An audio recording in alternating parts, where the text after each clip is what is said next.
everybody. Welcome to the Hallmarkies podcast. And the hills are alive with the sound of music. This is so exciting. We are here to celebrate the 60th anniversary of The Sound of Music, which is this year, 2025. The film was released on March 2nd, 1965. And so we're here to do a bonus episode of Hallmarkies podcast on The Sound of Music. It can be so fun. I am film and theater critic Rachel Wagner, and we have Mary here. Hello. Yay. And we have Kaycee here. Hello, everybody. Yes. So this is so fun. I have so many thoughts. I watched it. I actually have now seen it twice this year, the film. I watched it as my New Year's movie, which is really random, but I did. And then part of the reason why it was because last year I watched a really terrible movie as my first movie of the year. So then my letterbox had I forget what it was, but it was terrible. And I'm like, I don't want that this year. So this year, my first movie was Sound of Music. I'm like, it'll be a good movie, but nevertheless. And so I watched it, and then I watched it again to prepare for this. So I've seen it twice already this year. I've seen it many times. And I love it so much. And I'm excited to talk about it. But of course, I've also seen the stage musical many times, and it's just going to be a blast. And Mary, so where's your fandom level when you talk about Sound of Music? What are you thinking? Well, I will tell you that I grew up with adoring it. My mom was proud to tell everybody that when I was 6 years old, I requested to watch this movie every day. Yeah. Every day when I was 6. Yeah. Sound of Music, please. We wore out our VHS so much that when I finally watched a fresh copy years later, my brain was like, where's the, where's the scratch that is during this song every time I've seen this movie for thousands of times? Where's the dark scenes that were just darker from the worn out VHS tape. I requested this on my wedding list registry on the DVD. So I got it years ago, and I'm like, I need a DVD copy of this. And people were like, that's weird, but okay. And they bought it for me. I was super grateful. And now it's on Disney Plus, and I watch it there with my children. And so I'm a bit of a big fan. Yeah. Kaycee, what about you? Where's your fandom lie? So when I was a wee child in 1995, during the 30th anniversary of The Sound of Music, I remember we went to BJ's as a family, and my mom found the double VHS copy of The Sound of Music and got it. And so that was my first exposure to The Sound of Music. And I remember loving it. I loved that there were little kids just like me in there, because I was 5 like Gretel, and the songs are so fun and engaging. And I remember we lived in a 2-story house, and we had it wasn't like a banister that you can see from the floor, but you have the banister so people don't fall onto the stairwell. And my brother and I would just run upstairs and slam the doors and march down, and this is deep core childhood memories for me. I could literally recite the entire movie. I had time to rewatch it in recent years because we've just been so busy. But I think the last time I watched it maybe a year and a half ago, actually. But I do love it, and I want my children to love it as much as I do. We're still working on that, but there is hope. They're still young. Yeah.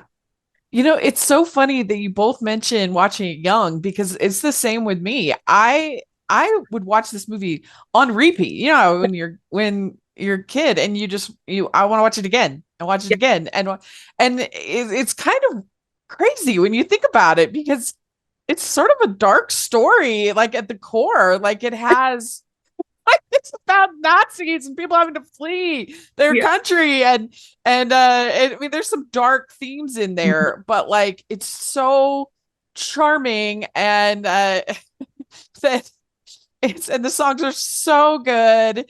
I absolutely loved it, and I still love it to this day. I love with all the dancing, and I love talk about chemistry. Has there ever been better chemistry than Christopher Plummer and Julie Andrews? I mean, Well, and Wow. bless Instagram and these content creators who make these little clips that have just taken over my algorithm. Yeah. They're like, let's be honest, here's the real reason I watch Sound of Music as an Yeah. adult. And there's the whole Captain Von Trapp, sizzling eyes, all that stuff. I was like, Yeah. when I was a kid, it was exactly, I just loved the children and the singing and Gretel. And then Yeah. now older, I'm like, maybe it is because of that chemistry that I just adore this movie. It Yeah. wasn't until I was a critic that I really sort of thought about like this movie's almost 3 hours long. Like, why is this movie so long? But it never bothered me. No, no. And actually, you kind of unlocked another core memory. So with that VHS box set that we got, there was a cassette tape. Oh, And yeah. so like, my parents were never like, go watch a movie. Like, they're like, no, like, you gotta, schoolwork first. So we'd put the little cassette tape on and listen to the song over and over and over and over and over again until, like, it's like coming out of the bottom of the Yeah. But yeah, I think it's so engaging for children because the music is so happy and lively and like Yeah. simple language that anybody can learn and like can understand. I mean, a 5-year-old can understand. I have confidence. What does that mean? It means like you can do what you put your mind to it. And like do re mi, like Yeah. again, another childhood song, 16 going on 17. You may not be 16, you may be 5, but like for me, I was like I can't wait to be 16 so that I can sing 16 going on 17. And hopefully I have a boyfriend who dances in the gazebo, So I think why it's so compelling for children and families and small children, because the music is just so easy to understand. It's compelling.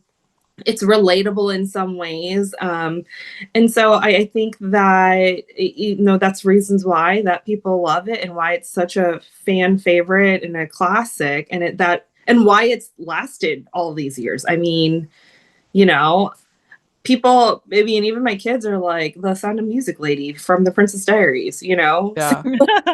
Yeah, it must have been something else to be one of Julie Andrews' children because she was like the ultimate mother on film. Mary Poppins and then Sound of Music. Like that must have been something else.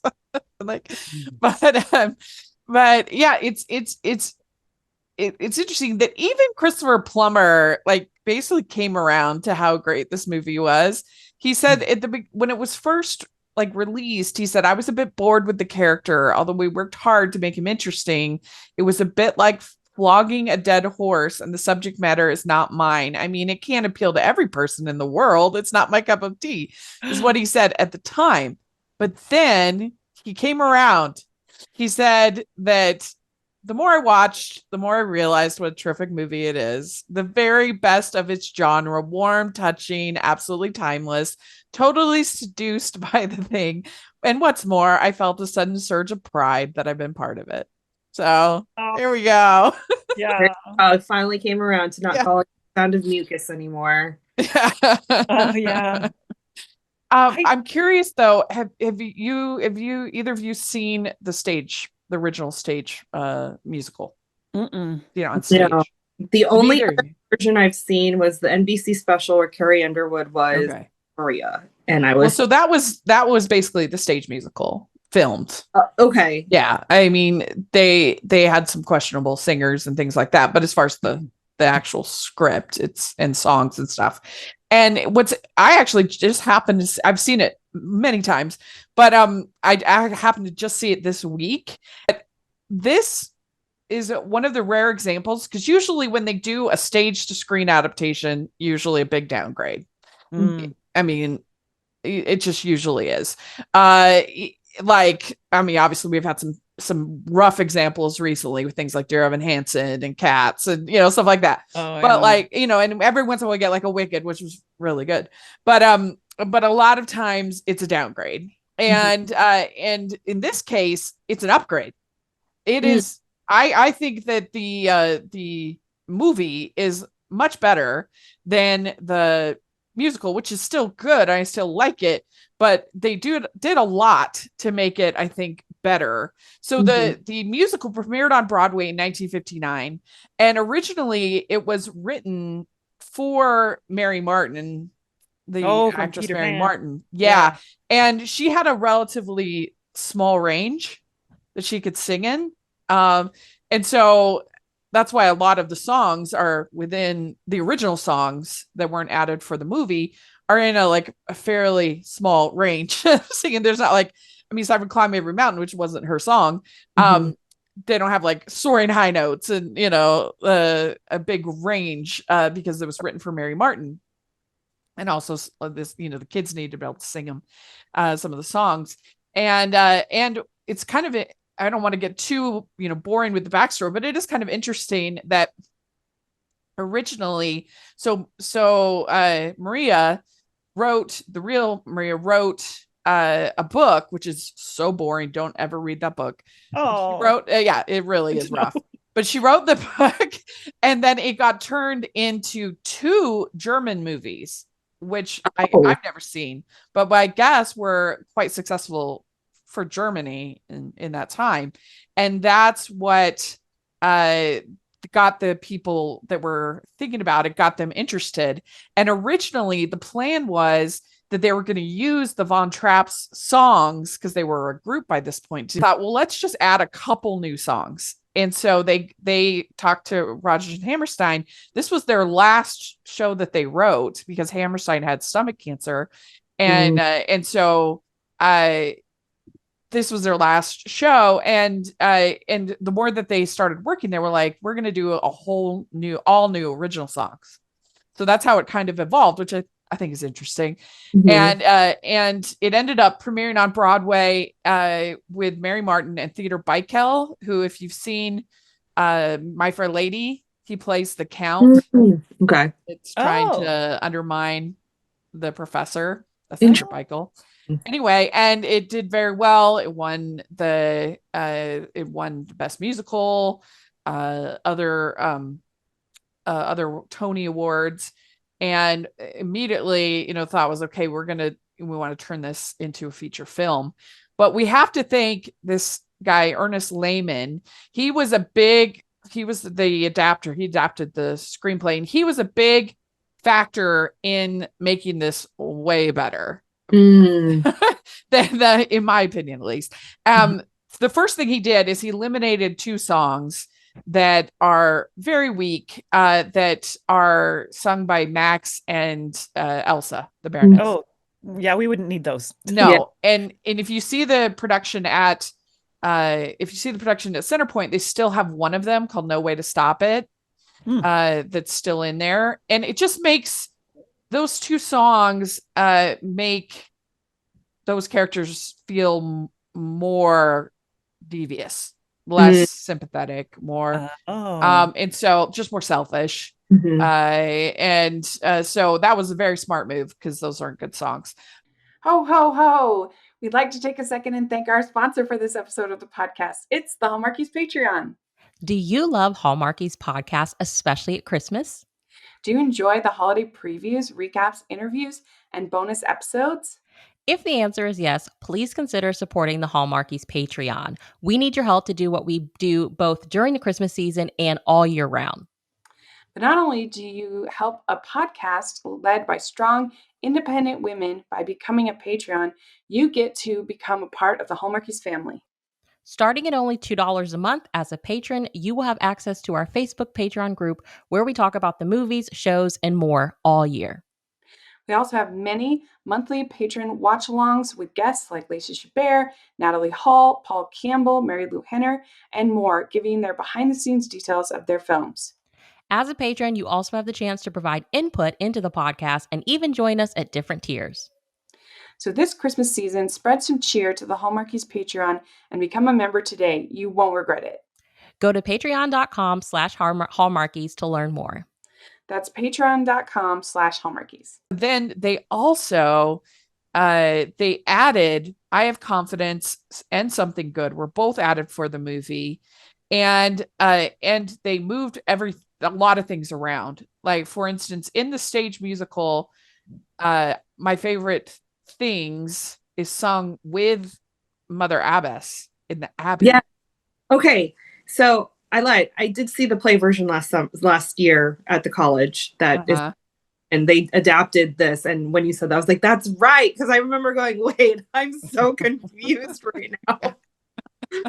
Yeah, it is jarring. It was jarring. And what's so interesting is that a couple of years ago, I reviewed a production of Sound of Music. And this was for it wasn't for my own site, it was for another site. And I had like a good paragraph, like kind of just explaining to people that this is very different than the movie that they love. And some people, including the director of that production, was very annoyed with me. Like, why are you comparing us to the movie? And I'm just trying to point it out for viewers. But I think, especially when you're talking about like one of the most popular movies ever made, you have to set expectation for people.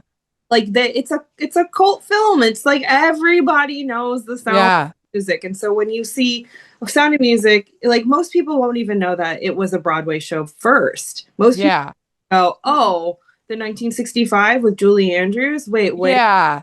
Like there's this musical called The Last 5 Years, and there's this totally underrated movie adaptation of it with Anna Kendrick and Jeremy Jordan.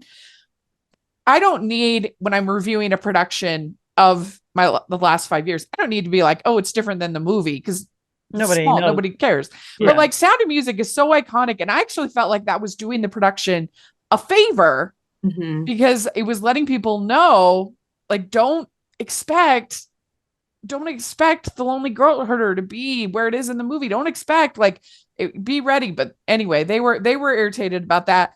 But it is true that it can be quite jarring. Even now, when I saw the production at Centerpoint, it was still a little jarring. They're like, oh, they're singing my favorite things now.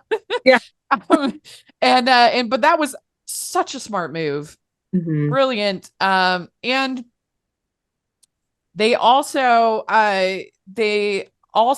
changed Edelweiss in the stage. It's only sung for like a tiny bit in the concert.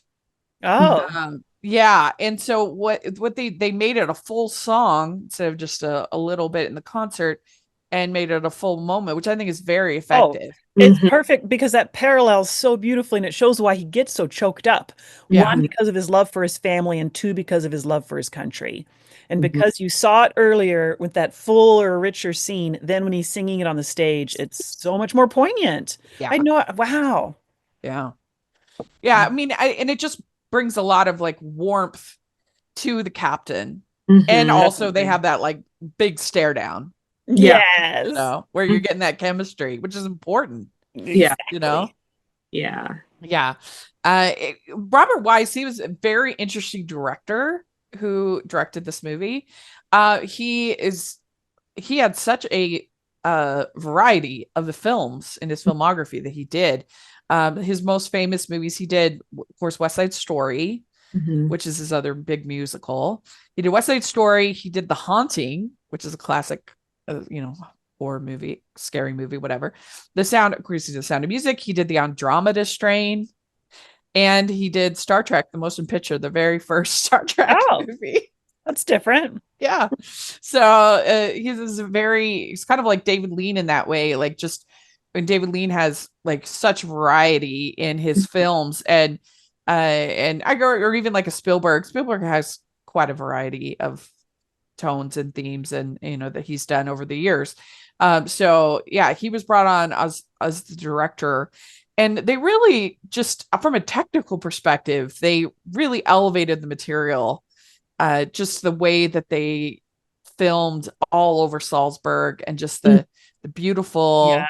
I mean, it makes you. That's why millions of people travel there. Every year because of the Sound of Music. Yeah. Well, and that's why I think the movie is, like, if you're going to compare it against the play, really the backdrop and the scenery and the locations become another character. Would you say? Oh, yeah. Yeah. There's so much as she's taking the children all around, or she's in the mountains, or, all of those things.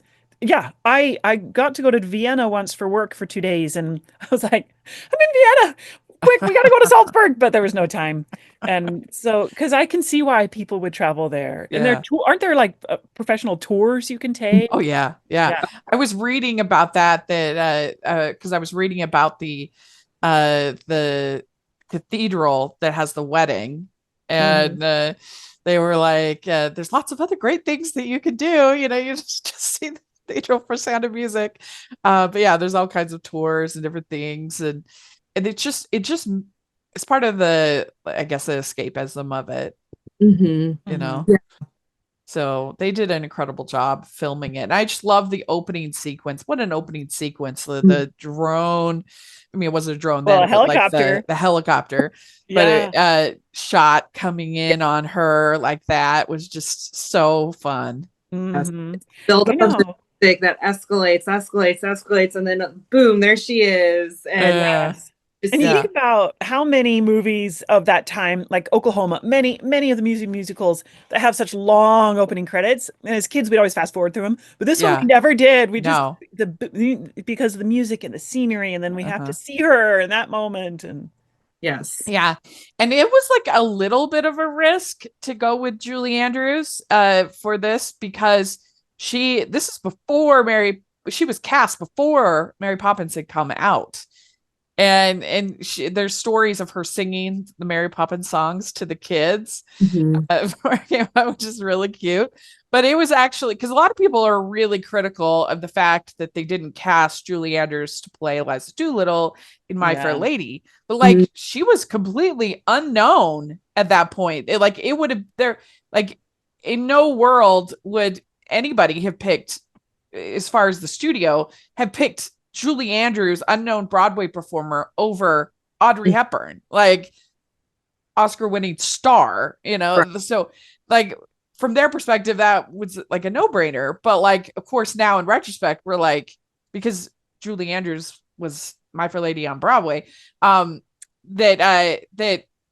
from the perspective now, we're all like, of course, why wouldn't you have cast? And a lot of people kind of think that that's the reason why, first of all, that Audrey Hepburn wasn't nominated for Best Actress, and that Julie Andrews was and won for Mary Poppins that year was, you know, sort of a revenge vote in a way. But, you know, who knows? The Oscars are their own thing, but it was kind of a little bit brave of them, you know, to cast Julie. And I mean, of course, we can't imagine anybody else playing this part. For sure.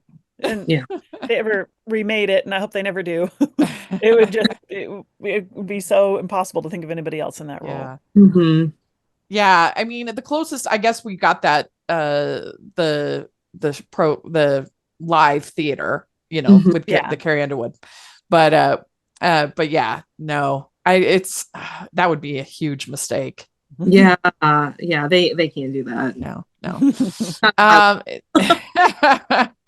And so then we have I guess this opening sequence, it was filmed at Melweg Mountain near the town of Schelsenberg in Bavaria. So there you go. And most of the actors had some acting, singing, or dancing experience, but Charmaine Carr, who played Liesel, she had like almost none. She was a model, and it's encouraged. Oh, you should try out. Why not? which is really fun. It was filmed in Salzburg and Austria, and we have our opening scenes at Nonnberg Abbey, which was the real place where you can go. The wedding was not actually at the Abbey. It was at a separate, I mean, it's framed as if it's at the Abbey, but it's actually not. And we get our Maria, you know, how do you solve a problem like Maria? And it's so fun. And one of the fun things in this is that Marnie Nixon plays Sister Sophia. I was going to ask you about that. Isn't she dub other voices? Yes, she was incredible at dubbing voices. And she did Deborah Kerr in The King and I. She did Natalie Wood in West Side Story. And she did Audrey Hepburn in My Fair Lady. And those are such different sounds. You watch those movies and think, how is this the same singer? Like, was incredible at what she did. So it was fun that she actually got to have a face roll, be on camera for this, and got to be in it. Yeah. And so we get this whole scene where she's talking to the Reverend Mother, and we you got to go and you've got to work as a governess for this family, 7 children. You like children, Maria. Yes, but 7. um, and then I have confidence, which is such a fun number because it not only gives you a lot of feeling for the character, but again, all over Salzburg. Really fun staging. It's filmed on this journey. She's singing to give herself this confidence as she journeys to where he is. Which, by the way, now I think of it, how did the kids all get there so quickly? Yeah. I just thought of that. That journey on the bus and the walking took a while. But oh and yeah, then later when the kids go visit the abbey, the convent, but Oh, well, she probably- true. That's a good they point. figured it out. I mean, she had taken them all over. They're resourceful. Never mind. It's not a wait what. It makes sense. It also makes me think, wow, they really did journey to go find her. Yeah. So, and it took them all day, as you see later. So, but anyway, yeah, back to that. I love that song. I have confidence. Yeah, really good. The original Maria and her daughter in the background in that scene. Oh yeah, that's right. It is in that song. It is. Yeah. This song was written for the movie. And both the lyrics and the music were done by Richard Rogers, because Oscar Hammerstein had passed away at that point. So he did, because he usually just did the music and Oscar did the lyrics. But he did all of it for the new songs. And what do you think of this initial introduction between the captain and Maria? Could never answer to a whistle. With the whistle. Well, okay. So let me think about this. I really love, as the last time I watched it, which was Monday, how she's exploring the house and looking around and waiting for him. And she walks into the ballroom. Yeah. He does this big bow. And that's where he's like throws open the door. And later I realize, does she ever go into the ballroom the night of the ball? She steps in. You're right. She's always not quite in. Yeah. It was just an interesting thought to think about those 2 moments. Well, and it's also kind of like a little like it's sort of foreshadowing, because that dance with the Landler is so key. We'll talk about that, but you know that they're going to be dancing coming up. That's the first one we see each other, and then when they really see each other, it's when they're dancing. Ooh, I love this thought.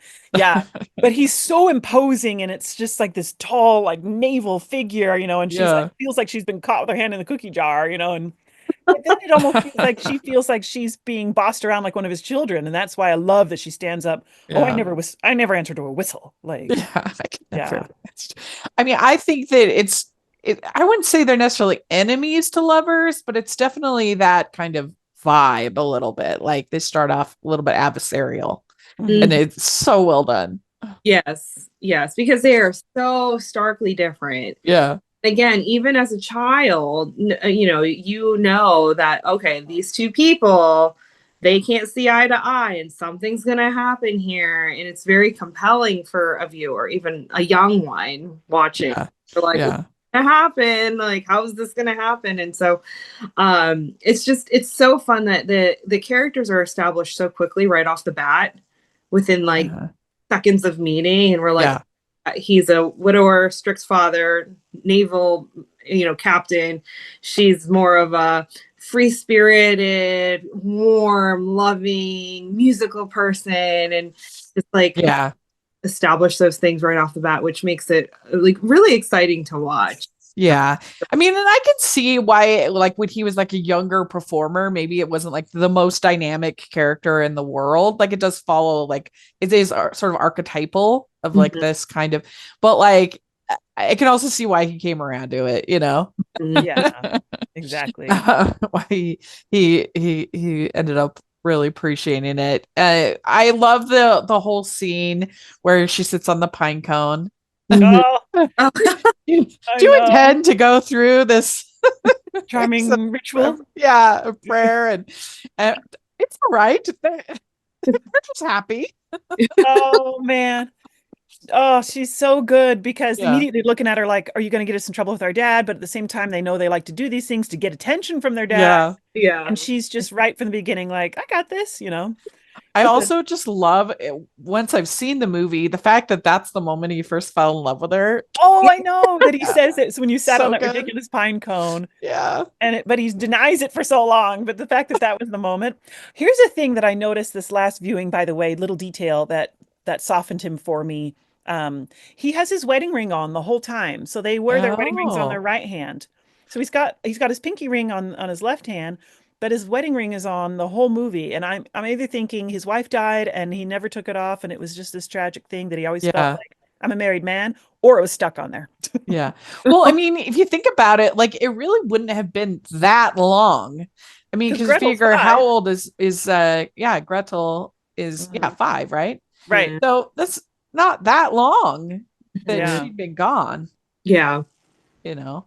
Today's episode of the podcast is sponsored by Kaycee Whitney and her new book, C'est La Vie. Kaycee Whitney, author of Sweet Contemporary Beach Reads, is back with the first in a new series, the Outer Banks series. Lainey Adams, a master at people-pleasing, can't remember the last real job she's held. Between filling in at the general store and waiting tables at her brother's diner, she's always adapted to meet everyone else's needs, forgoing her own career. When an unexpected injury leaves her dad's fishing boat without a captain, she bears the weight on her shoulders to save the family business. When she spots a sports car stuck in a ditch, she's intrigued because newcomers are a rarity in this small town. Upon realizing it's Tate, the boy, now man, she hasn't spoken to in 10 years, she's filled with mixed emotions. After all, he's the boy that stole her heart every summer for 12 years, only to leave it broken in the end. Tate Matthews thrives on order and predictability. When he catches his girlfriend cheating on him on the day he was planning to propose, it uproots his plans for his future. Feeling aimless, he returns to his grandfather's seaside cottage in the eccentric town of Widow's Wharf, the town that holds the glistening summers of his youth and the one girl who has always remained at the forefront of those memories. Armed with a plan in place to fix the wear on the family cottage from being a seaside rental over the last decade and a newfound purpose, Tate begins renovations. When he finds a faded letter with a vague message to meet at a lighthouse that no longer exists, his interest is piqued. Will Tate be able to solve the mystery of the letter? Will it be enough to bring Lainey and Tate together again? And most importantly, will Tate be able to help Lainey see her true worth? C'est La Vie is available for purchase through the Crafty Bookstore, Romance Landia Bookstore, and the Porter Company Bookshop, as well as using the Amazon affiliate link below. That's C'est La Vie by Kaycee Whitney. Happy summer reading! Then we have the next sequence is 16 going on 17, which this is probably the dance highlight of the movie. I tried to make my brothers help me jump over benches sometimes. Like, let's run and I'm going to jump this bench. Just like Liesl and Rolf. And they were like, no, we're not going to do that for you. Yeah. I mean, neither of these actors look like they're 16 or 17, but other than that, it's charming. Yeah. So, yeah. 16, 17. He's 17 going on 18. So I mean, he's almost there, but yeah, that is so fun. Oh, and as a child, I just loved Liesl's dress. I was just like, I'm poorly dressed, twirling around, and I loved fun when I was a kid. Yeah. It's really well shot, well staged. That whole sequence. I love the way they use that gazebo and then later the gazebo is a scene of mature, true love. The other two. So and we do get the reprise of 16 going on 17 at the end when Maria sings it to her, kind of as comforting, thing towards the end. So it's delightful. And then it was when the next is we get my favorite things. And this is a great song. And what's interesting about this song is that it does mention, I never really thought about it, but it does mention a number of like winter and holiday items. It's played on the radio at Christmas time. And so, it is played because I was like, why is this playing at Christmas? But when I thought about because the kettles, warm mittens, packages, sleigh bells, kittens, snowflakes, silver white winters. So it does have more. And I was like, oh, okay, that's why it became a like staple of holidays. She Right. doesn't sing about like freshly mowed grass, or anything that's more, spring or summer. Yeah. I mean, Yeah. I think the girls in white dresses with blue satin sashes is the most oddly specific item on the list. Yes. Why is that in there? Was the songwriter thinking of something beautiful, or is it Maria's own memory of something that, Yeah. harken? We don't know much about her family or her background, do we? Like, was there something No. in her past that Well, was beautiful? yeah, like her parents had passed away. Like in the stage musical, there's a line that the Reverend Mother says, "Your parents had passed away. You saw us looking over at us as a girl. That you saw us and you wanted to be us, but you didn't know what it really meant to be us." And but yeah, that's true. I mean, it's they probably just needed a good rhyme. So like, way to go. Yeah. For the rhyme, but for Hammerstein. But I'm curious, what would you list in your if you were doing a song of your favorite things Oh, it's great. aside from The Sound of Music? Yeah, The Sound of Music is the whole thing. No, the whole list.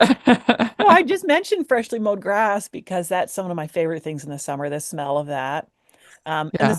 I don't know why I'm thinking of smells. The smell of a baby's head, or even my kids when I give them a hug and I just smell the head. Yeah. Or hugs, warm. Now I sound like Olaf. Warm hugs. Yeah.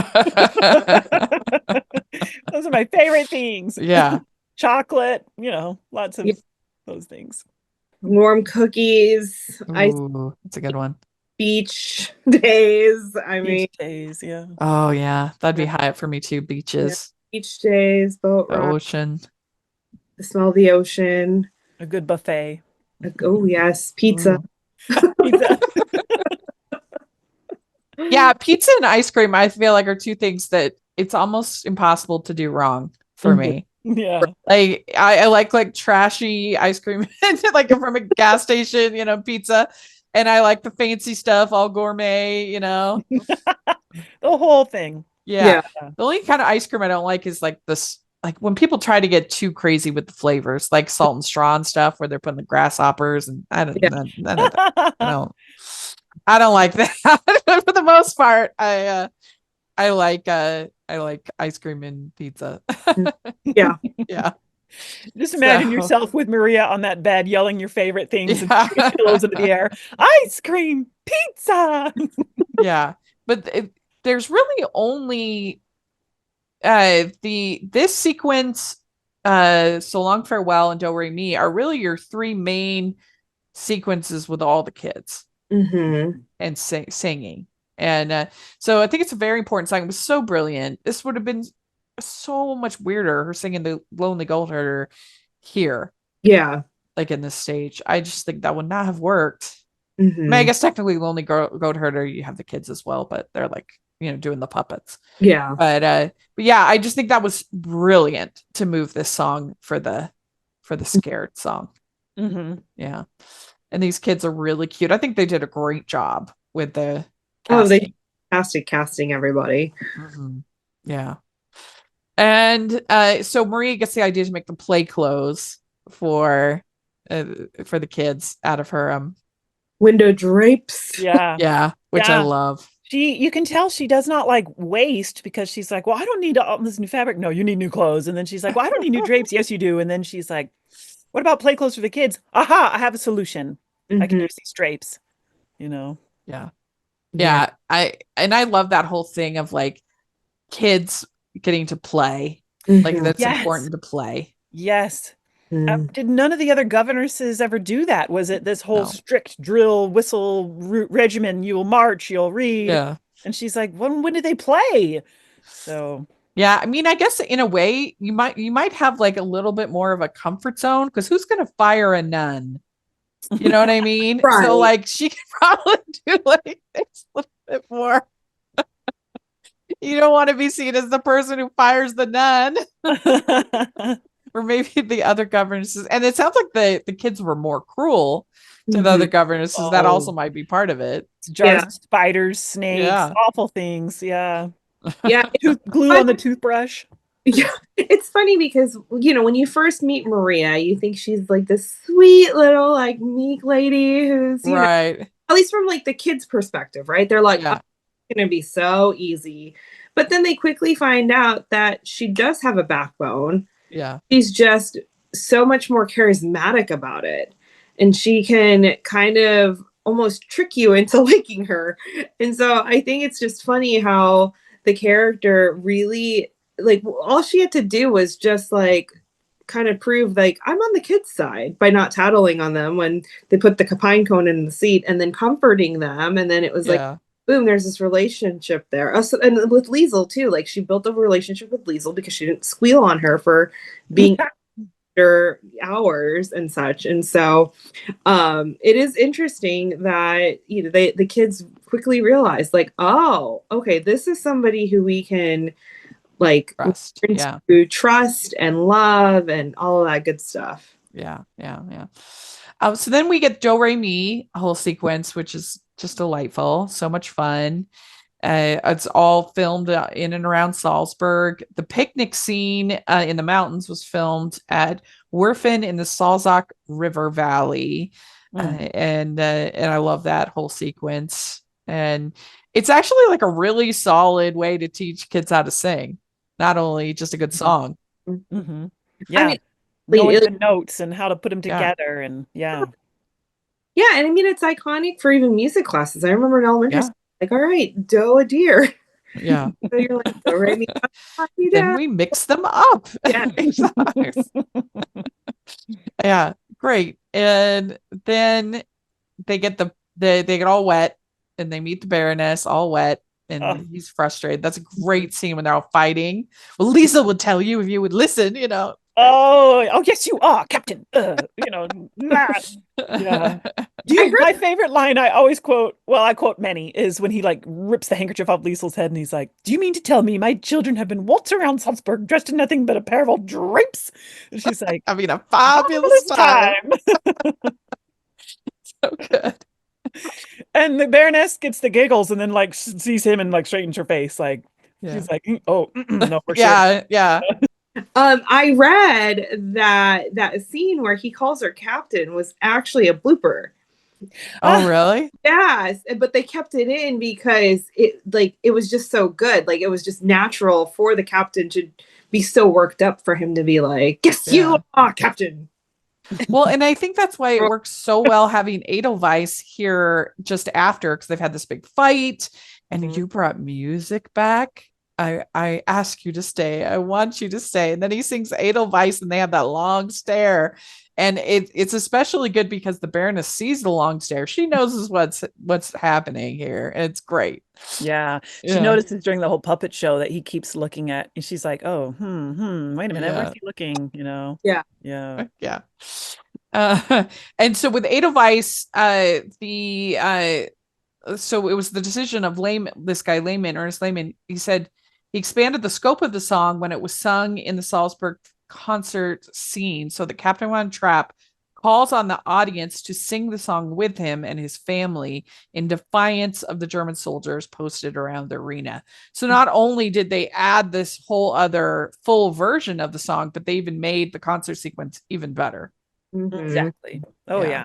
Mm-hmm. So then we get the party and the dancing the Landler together. Oh, it's the best. I could just rewatch just this scene. It's probably maybe my favorite dance scene.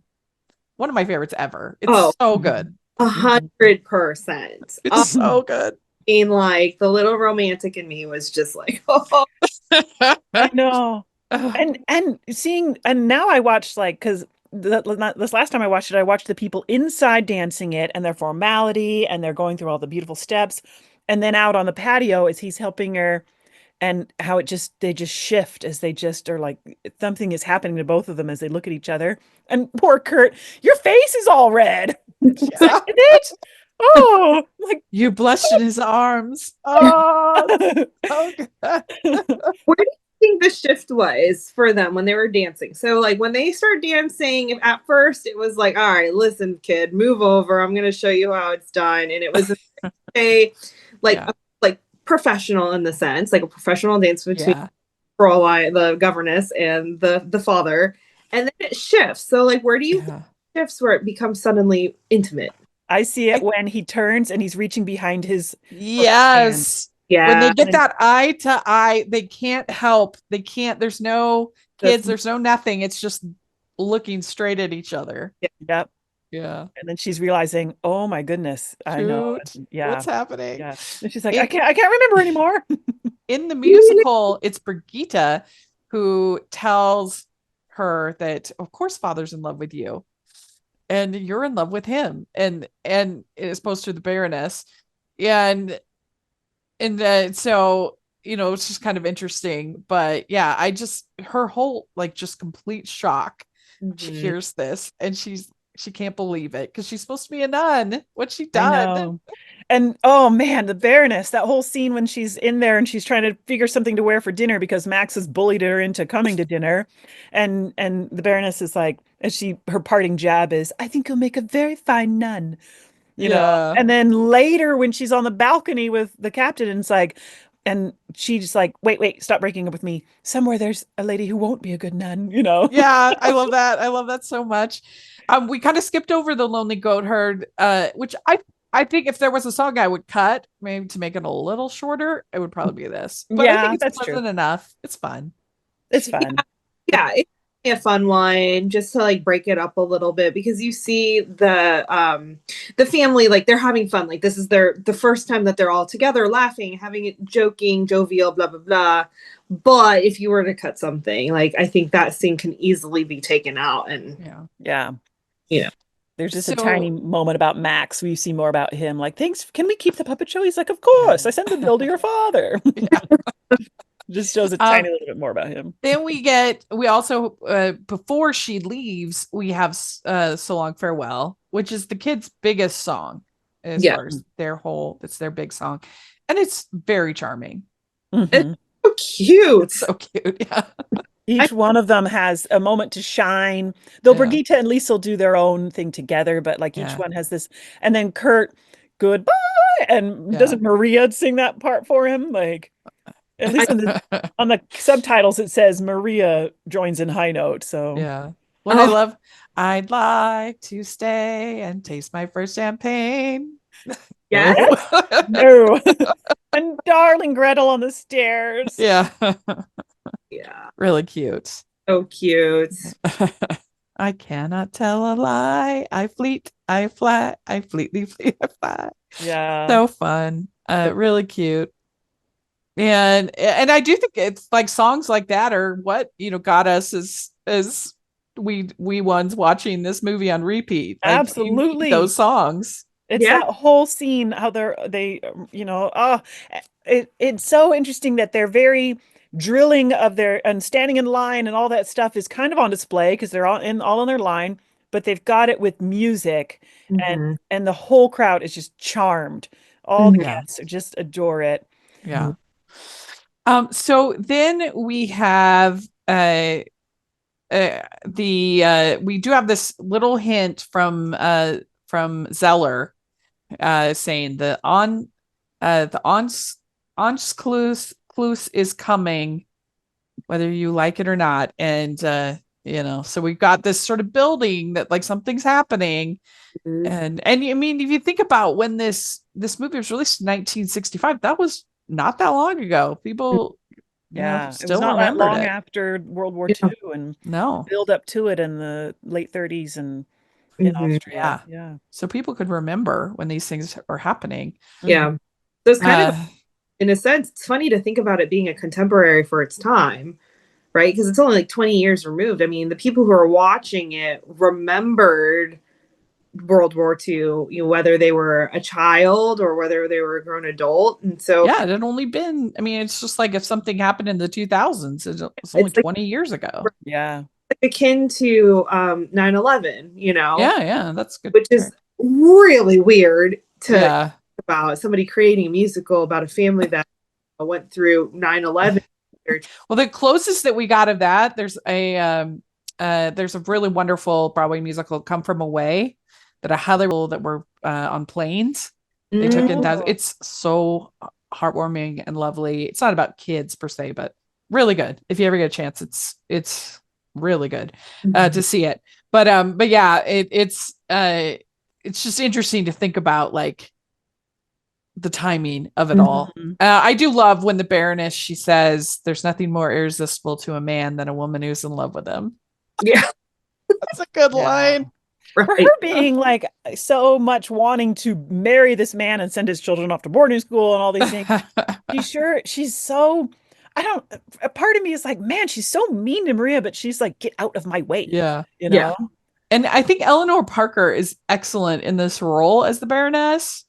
Because if you really think about it, she's basically a Nazi, you guys. Like, I mean, it's not like she's not like the best person here, but like but she brings some warmth, enough understanding. It's just good performance, I think, with a kind of a one-note character. She brings something out of it, which I like.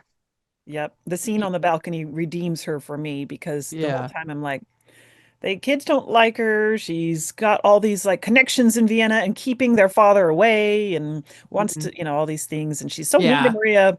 But later, which we get to. Well, and I think cutting out the two songs was also very smart, because you know, in rom-coms, when you have the main character in love with a jerk or with a jerk, it kind of makes you feel a little bit less for this character. Like, why are you with this person? Like, I know. what is it you want? And so making her a little more nuanced. That it works better, I think. We'd like to take a second and thank our sponsor for this episode of the podcast. It's the Hallmarkies merch store. Are you looking for that perfect gift for the postable, Hardy, or Hallmarky in your life? What about getting that t-shirt or hoodie that will help you stand out at your next holiday party? Now is the time to check out the Hallmarkies merch store. Full of festive designs by artists like Jessica Miller, Carrie from Hallmark Comics, and more. You can even have more than just shirts, but totes, cell phone cases, notebooks, mugs, and more. And it isn't just Hallmark. We have designs for Anna Green Gables, Man from Snowy River, The Nanny, and more. Every purchase at the merch store goes to help support the podcast and allows us to make the great content you know and love.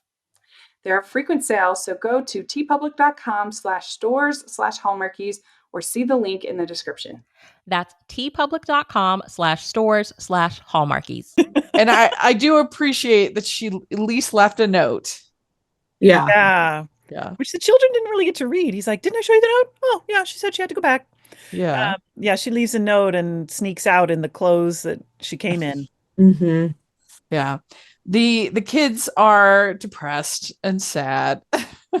Oh, so sad. They try to go talk to her, and then I love when they're making up the story about the berries. Yes. we were blueberry picking. You are. Where are they? We ate them. You ate them. Yummy, so good. Really good. Stuffed. It makes you think of every time you lied to your parents. Dang it, they found me out. It's interesting because this movie was hugely successful. One of the most successful at the box office films ever of all time. But it was mixed, and the Broadway musical was mixed as far as critics at the time. And there was a famous critic, her name was Pauline Kael, and she hated this movie. And like her review, I got it, like, it's so over the top that it's kind of funny. But she says the sugar-coated lie people seem to want to eat, that audiences have turned into emotional and aesthetic imbeciles when we hear ourselves humming the sickly goody songs. Wow. Ouch. Harsh. She probably liked the Baroness. It probably was the Baroness. You should have ended up with her. So, you know, it's each their own, as we always say, right? Right. That's true. But I mean, it won Best Picture, so obviously, like, had a lot of fans at the time, critically and commercially. But it is, you know, kind of interesting. I think most critics would probably hopefully come around on it at this point. Yeah. Absolutely. I wonder what Pauline Kael would say today if she was still here. So then we have her talking to the Reverend Mother. I can't face him again. It's I love that. She's so good in that scene. So good at her acting. There were times we looked at each other. I could barely breathe. So good. And that she ran from it. Yeah. Fight or flight, and she's like, I gotta get out of here. Yeah. Oh, Because she still thinks that it's not only that she thinks she's going to become a nun, she thinks that was for the reason she was sent there was because she was a nun. So like she was yes. like God isn't happy with her in her Oh, mind. yes. And for the Reverend Mother to be like, no, this isn't, you need to go see his life and climb Yeah. this mountain and see, and you're not supposed to be here to hide, Yeah. The love of a man and a woman is holy too. You must find out how God wants you to spend your love. These walls were not built to shut out problems. You have to face them. You have to live the life you were born to live. Oh, so good. Good. Yeah. And what's interesting is that Peggy Wood, her singing was actually dubbed in this, not because she had played the part, I think, on Broadway before. Anyway, she was a very, very good singer, but she was actually like, this was her last role. She died not soon after this. And so she physically couldn't sing it because I mean, this is a very hard song, Climb Every Mountain. Range. Yeah. So there was a woman named Margaret McKay who did Climb Every Mountain, did the dubbing. And I think that it's sort of an underreported story about this, about the dubbing and Sound of Music, because not only did we have Marnie Nixon preparing in a role, which is fun, but we had that Christopher Plummer's role was his singing was dubbed. And that's kind of crazy because I don't think most people even know that. No. Yeah. It sounds like a regular guy singing, usually dub songs like this is a beautiful song singer. It sounds exactly. I mean, it was flawless. Bill Lee, who was a voice actor for animated films, so he could, contort his voice and change and move things around. And you still see that sometimes with, like, for instance, in The Lion King, in the original 1994, Jeremy Irons, he actually only sang parts of but he wasn't vocally strong enough. So Jim Cummings was able to replicate Jeremy Irons' voice and sing a lot of that song, which is kind of crazy. So like voice actors are incredible. They're amazing. But I wish that we saw more of that now. I was just talking about this with this new Snow White. Like Gal Gadot, there's no world where she should have been singing two songs. Like was crazy talk. And so if I was an actress, I would insist that I get a dub if I can't do the song. Like Emma Watson in Beauty and the Beast, absolutely terrible. I'm sorry. She seems like a lovely person, but her singing was very bad. Pierce Brosnan, Mamma Mia. Why not? I don't understand why we don't dub in those Russell Crowe and Les Mis. Like, why not dub in those situations? It just doesn't make sense to me. You know, it's kind of funny though. Like, I did not know Christopher Plummer's voice was dubbed until just a couple of years ago. Yeah. And it's amazing to me that in 1965, they were able to do all of this dub acting work, dub voiceover work. And most people would not know it. No. But today, you have like, what's his face dubbing over Zac Efron, and everyone's like, yeah, I knew it was like, you could tell it was lip syncing everything. You know what I'm saying? Oh yeah. Funny High School Musical. That you can tell these days when things are dubbed versus the Sound of Music. Like, most people would not know that. I guarantee. Which is kind of weird. Like, why have we gotten bad at it? Let's go back. Like, I think it's hilarious that we can tell.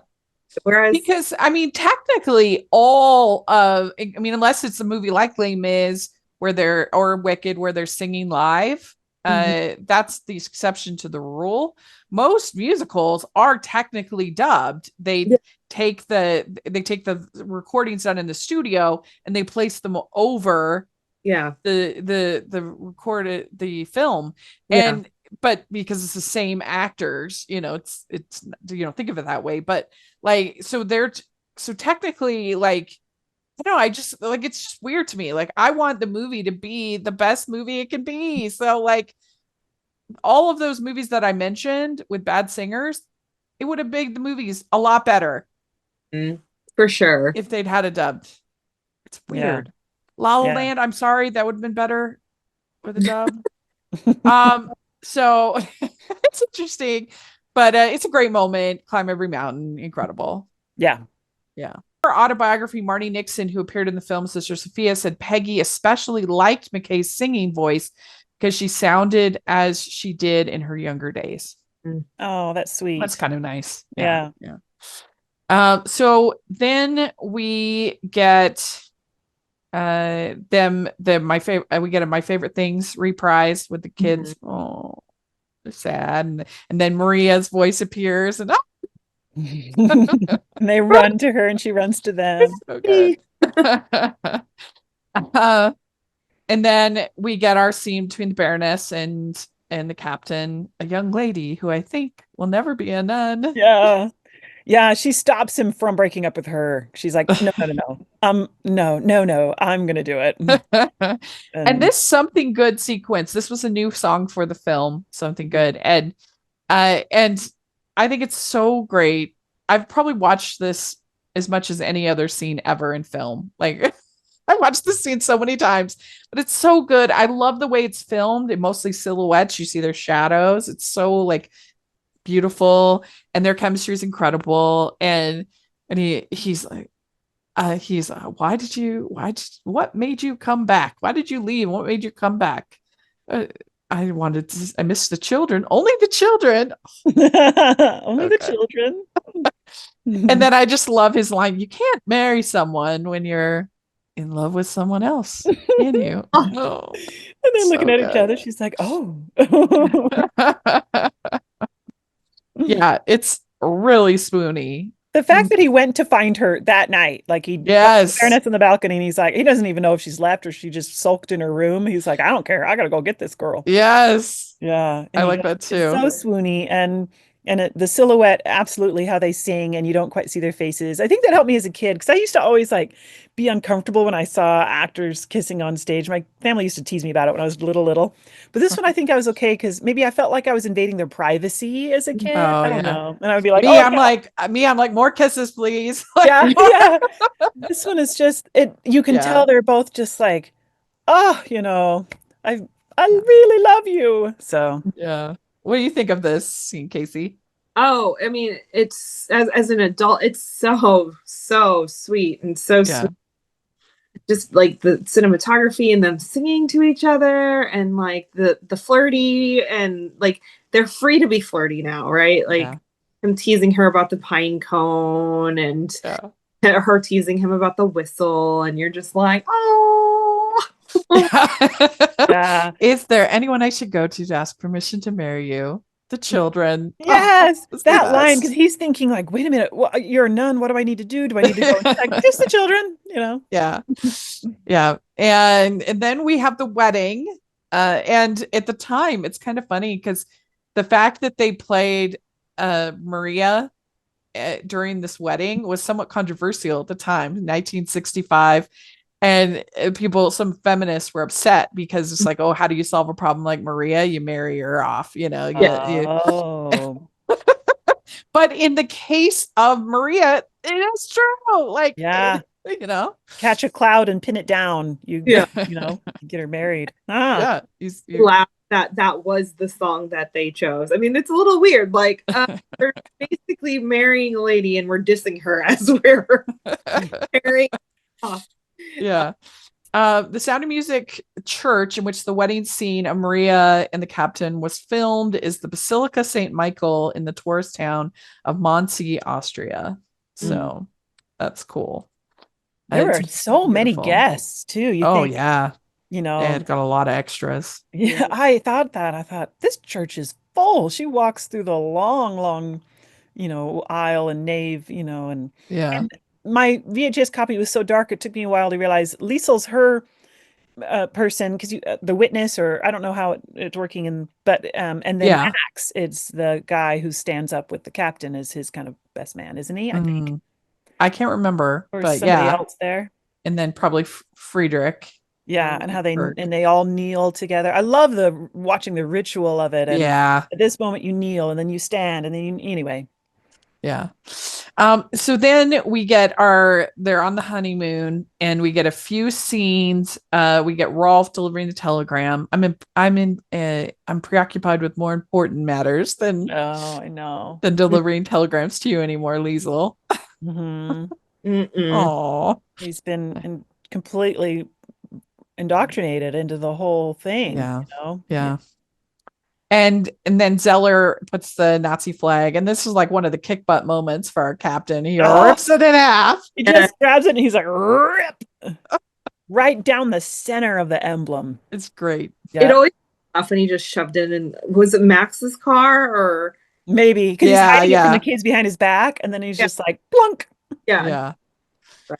Because the Onklus, I'm sorry if I'm saying that wrong, has happened at this point. I think the it's German has. What's it? Anschluss. Yeah. Anschluss. That it has happened, and so Germany has taken over Austria. Yeah. And so Max has signed the kids up for the concert. He thinks they're going to be gone on the honeymoon. So he does it, very sneaky. The captain's upset about it, and he says, "Do this for Austria. There is no Austria." And he says, "But the Anschluss was peaceful. At least be grateful for that." And captain says, "Grateful? Max, sometimes I don't know you at all." So that was a good moment for him as well. He has principles. Yeah. And then that's when we get the 16 going on 17 reprise. You cry a little and wait for the sun to come up. It always does. Yeah. And Maria's outfit and her demeanor and her hair, I don't know. She looks so much older and more mature here now. Yeah, it's true. As a married woman, as now, this mother. And they, part of me loved that they all started calling her mother, but the other part was Liesel, all the older children, their mother didn't die that long ago. Yeah, that's true. A bit sad. Yeah. But she comes back. Yeah, I guess you can call multiple people mother. You could, yes. But yeah, that's true. And they have this love for her already. So it really was beautiful because you know how when the Baroness was going to be their new mother and they go give her a kiss on the cheek, like, yeah, it's not great. No, I don't like this. With Maria, they just run to her and they are hugging her and they're so happy when they're back from their honeymoon. I love when he like grabs one of the kids. Is it Gretel or is it Brigitte? And he's like picking her up. We missed all the times in the morning when you're telling each other to be quiet. He's teasing his kids. He's giving them kisses. He's their cheeks, their hair. Yeah. He's just a dad again. Yeah. It's really, really good. And then we have the sneaking out the car. They're trying so that the goal is that they're trying to have Franz and the other servants and stuff have plausible deniability. Yeah. So they won't have heard when they left. They won't have nothing. So that's why they're doing this. But then the officer Zeller finds them, sees them, and then he decides to do the concerts. And I too am a man of hidden talents. Yeah. Yeah. So, do we think that the butler and the housekeeper, Frau Schmidt and them, do we think that they were sympathizers? Maybe. Do you see that picture? I think that the butler definitely was, because you see him. He sees them through the window, and he's looking unhappy. He'd asked Rolf, "Are there any developments?" And he's like, "Perhaps." So I think he was. I don't know about the Frau Schmidt. Yeah. But at least like they're trying to like have them so that they won't get like in trouble. Trouble. I don't know. I don't know where they went. Yeah. And so then there's the concert, which is a lot of fun, and you get like the woman with all the bowing, which is great, which helps stall so they can leave. Yeah. And what was so cool about this production that I saw this week is its center point is so throughout the production they had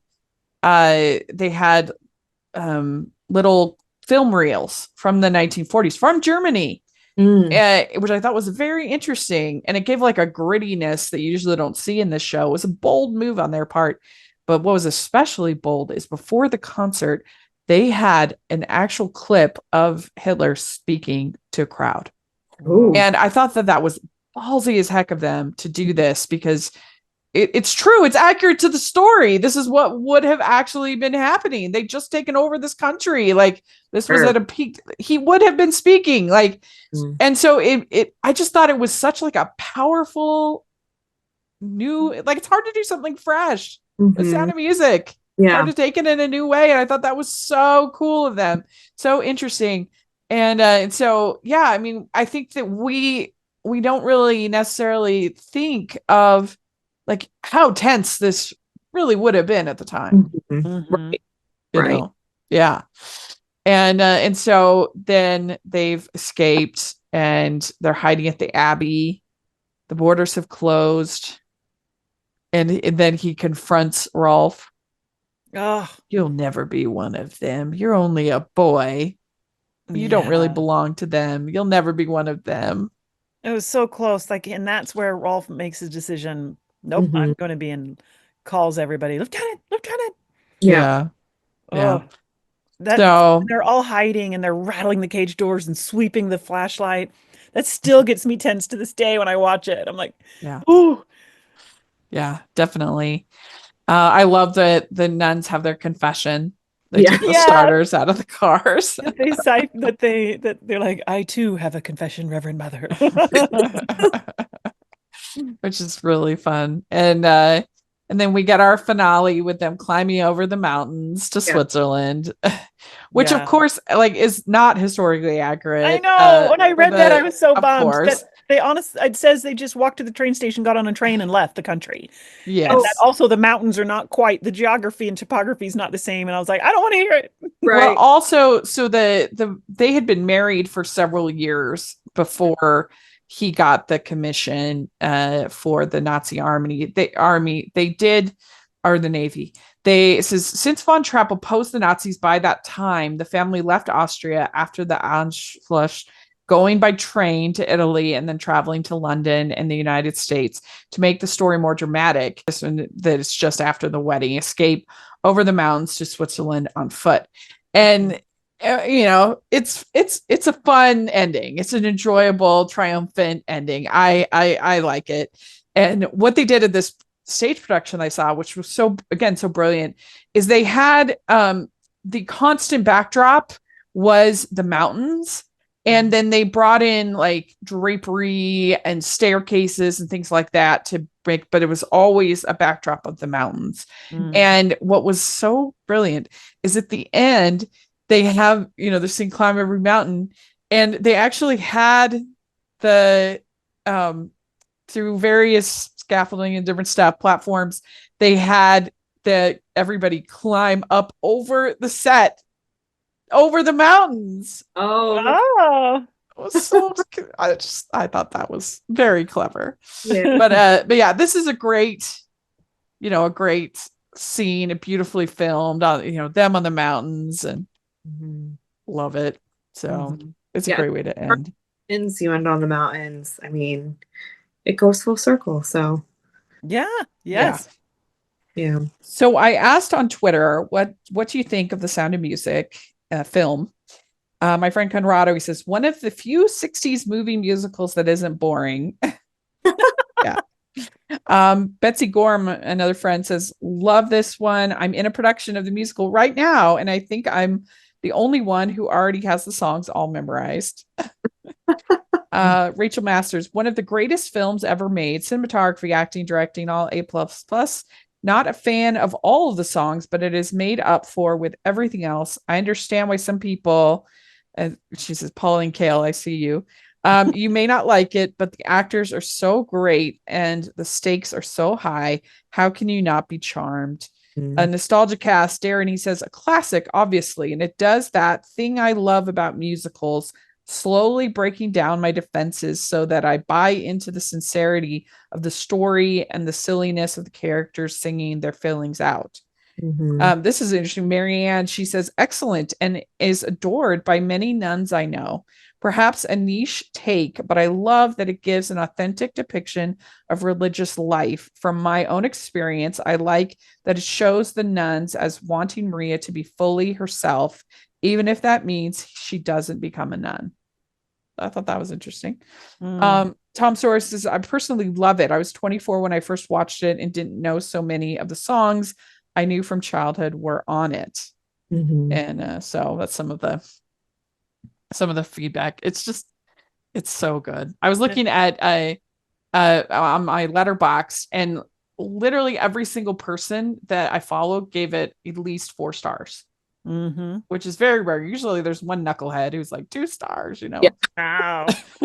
No, I saw the best meme just this week of someone saying, I'm going to put on a background movie. And it's like me at the background movie, just watching. And it was The Sound of Music. Right. That you just, and the same thing happened to me this week. I thought I'm going to rewatch it before this podcast interview, and while I do some work. No, I just kept looking up and being, I love this movie. Yeah. Definitely. Well, there we go. I think we covered it. Let us know what you think of The Sound of Music. If you think it holds up as a favorite of yours, what are your favorite scenes? What are your favorite songs?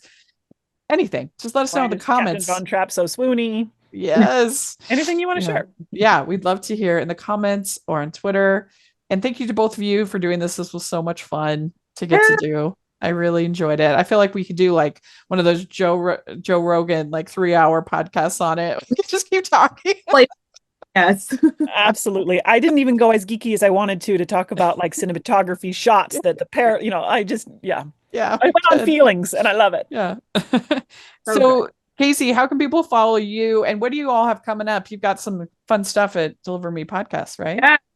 Find me at Kaycee, Kaycee __ Simpson on Instagram. You can follow Deliver Me a Podcast also on Instagram. We have some fun things coming up with the new Signed Sealed Delivered movie coming out allegedly on April 26th, April 5th if you're in Australia. And so, we're working on some fun things. Hopefully we have enough time to do what we wanted to do, because it's crazy for the 3. But it'll be great. We're excited, and we are really curious about this next SSD. I mean, it's gonna be interesting.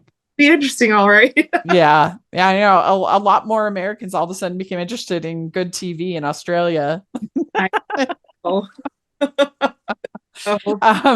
But Mary, what about you? How can people follow you? I'm at _Mary Richards on Twitter, and then Instagram is Mary Richards Reports, and Facebook Reporter Mary Richards. Yeah. And you can find me at Rachel's Reviews, all over social media, iTunes, YouTube, Rotten Tomatoes. You can find my theater reviews at rachelsreviewstheater.com and all of my socials. And you want to make sure you're following and also check out the Onstage Blog Theater podcast over there if you want to hear more of my theater thoughts with Jax. We do like a couple times a month. We do an episode for them, which is super fun. And make sure you're following Hallmarkies podcast all over social media. We really appreciate that. And if you're listening on iTunes, please leave your ratings and reviews. This is the free, easy way that you can help us so much to get those reviews and ratings on iTunes. And then if you are listening and watching on YouTube, please give the video a thumbs up, subscribe to the channel. We're getting closer and closer to the 10K mark. So if you are listening and not subscribed, please hit the subscribe. It really helps us a lot. And then we have our Patreon group, which is the biggest way you can support everything we're doing. And we have monthly watch-alongs and Q&As and bonus episodes. And I try to make it so worth your while to join the Patreon. And we have the merch store where we have tons of fun designs, including an I Love Musicals shirt, I Love Rom-Coms shirt. So check that out. And thanks so much, everybody. We'll talk to y'all later. Bye. Bye.